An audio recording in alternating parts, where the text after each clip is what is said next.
అంటే ఊపిరి తీసుకోవడంతో లైఫ్ ఉంటుందా? కాదు. నాసికా రంధ్రాలు కేవలం ఒక పరికరాలు మాత్రమే. But what it does in the system, మనకి ఉచ్ఛ్వాస నిశ్వాసాలు తీసుకుంటున్నప్పుడు మనంతా షాలో బ్రెత్ తీసుకుంటూ ఉంటాం. అంటే అచేతనంగా జరిగిపోయే ప్రక్రియ. చేతనంగా ప్రజ్ఞతో చేసే ప్రక్రియ నాడీ దాని నుంచి, అంటే నాభి నుంచి తీసుకునేది. నాభి అనేది అక్కడి నుంచే 72,000 సూక్ష్మ నాడులు ఉంటాయి. ఇన్ని కోశాలకి కనెక్ట్ అయ్యి ఉండే ఒక round way of like completeness. సిద్ధశాస్త్రం ఏం చెప్తుంది అంటే నీ పంచకోశాలకి కూడా ఆధారభూతమైన దారి అక్కడి నుంచి ఉంటుంది, నాభి నుంచి. అంబలికల్ కార్డ్ కట్ చేస్తేనే కదండి మదర్ అండ్ బేబీ డివైడ్ అవుతారు.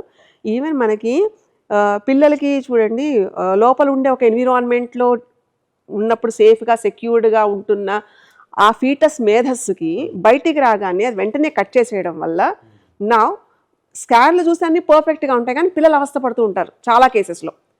ఈ సందర్భాల్లో తల్లి గర్భంలో పిల్లలు ఉన్నప్పుడు వీళ్ళ మానసిక వ్యవస్థ కూడా పిల్లల మీద పడుతుంది. Where science was not reached that stage.